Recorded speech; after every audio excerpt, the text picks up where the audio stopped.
Hello and welcome. In this video segment, we're going to replace the front brake pads and rotor on a 03 CTS Cadillac. Now, I'm going to show you exactly what to look out for, how to identify what rotor you need to make sure that you put back on the proper parts on your vehicle. If you're not a subscriber, just hit that button, become a subscriber right away. So let's begin. Make sure you chuck block one of your rear wheels. Doesn't matter which one, because safety is always first. On the Cadillac CTS, you will have a mark right here, a diamond shape. You want to make sure you lift your vehicle right here at this mark, or you can place your jack stands right there at that mark. Either way, you want to lift it up at the chassis right there, right here where the mark is. Make sure you do not lift it up at the floor or on the outer edge. That is very important. All you want to do is replace your rotor and your brake pads. You do not want to damage your vehicle in the process. Never rely on jacks alone. Make sure you have jack stands in place. That is very important. Now that we have all the safety items out of the way, then we'll go ahead and get started on our repairs, which will not take long. We're going to start on the right side, and then we're going to work our way to the left side. I'm going to use a bucket to rest the brake caliper on because I do not want to damage the brake caliper hose. That is very important. And you can also use a bungee cord. That will be ideal as well. But since I have a bucket nearby, that's what I'm going to use. But you definitely want to protect your brake caliper hose. 17 millimeter here. 18 millimeter here.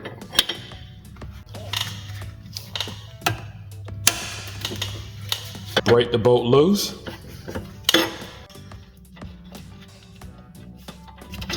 And release our brake caliper bolt.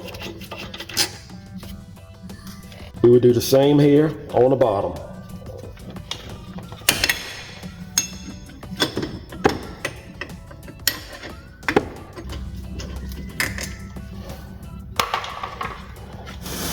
This is when we need our bucket or a bungee cord.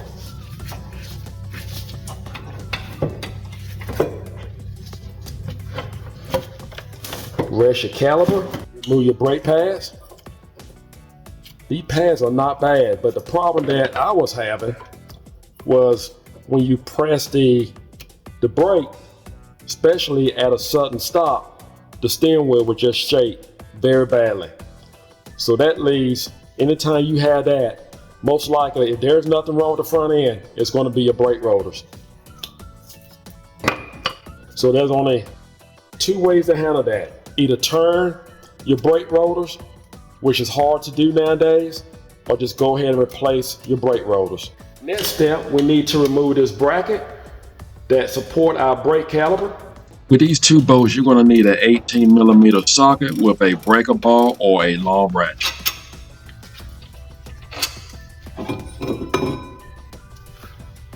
Now we're going to use our T10 to remove this bolt here. This is the one that actually locked the caliper in place. You can take a screwdriver, Ratchet or pipe, any item that would stop the rotor from moving.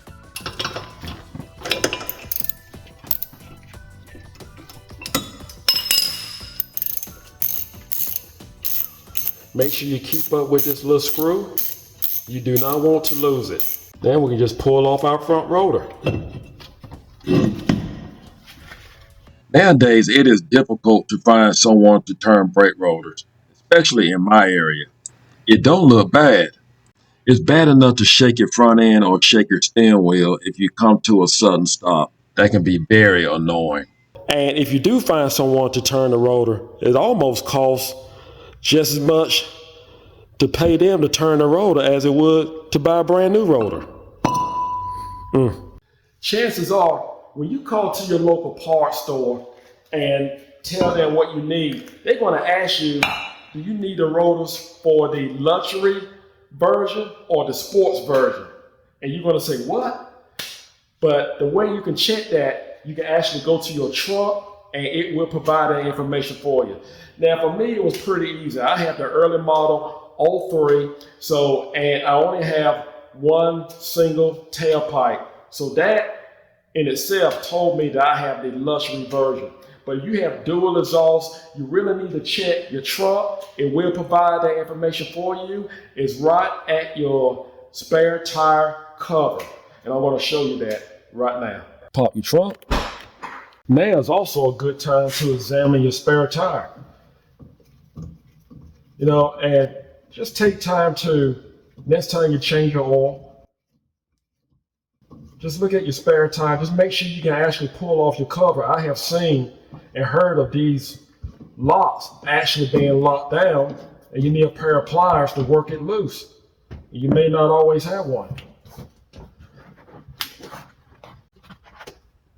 Here are the numbers underneath your spare tire cover. As we can see here, we have the FE1, the soft ride suspension. Now, if we have the sports ride suspension, we will have FE3.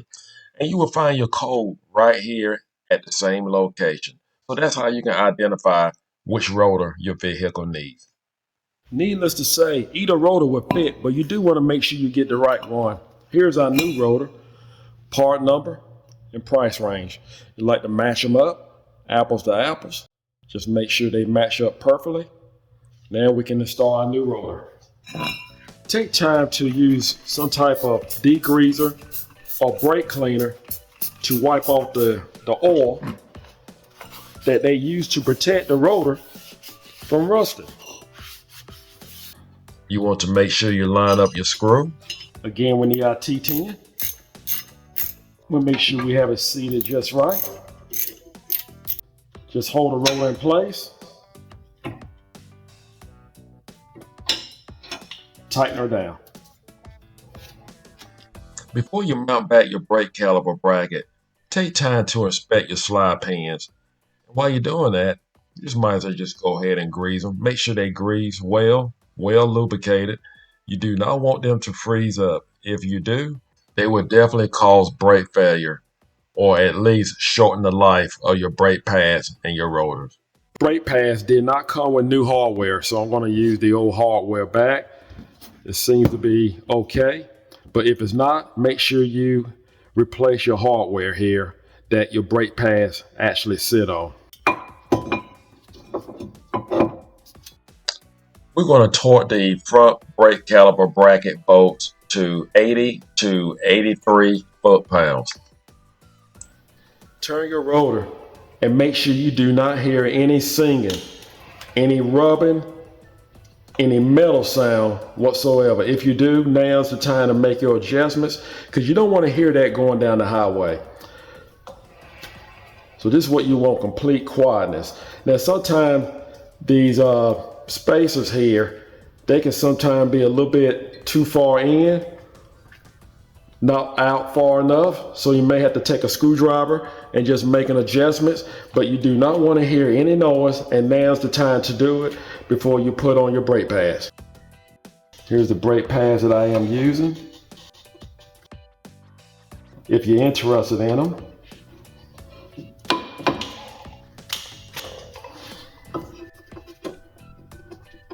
Remove your master cylinder cap if you have been adding brake fluid to your master cylinder. Now we are going to use an old brake pad along with a C-clamp to press in our brake caliper piston. Once the brake caliper pistons have been pressed in all the way, release the C-clamp, remove the old brake pad. Now we can install our brake caliper. Now we're going to torque the brake caliper bolts to 30 to 40 foot-pounds. Install your tire. Once your tires are back on the ground, torque them to 96 foot-pounds. Now we're going to do the same on our left side. Once you finish your left side, make sure you put your cap back on your master cylinder and close your hood. As soon as you start your vehicle, do not be alarmed. Your brake pedal will go all the way down. Just pump it. Now it's back to normal.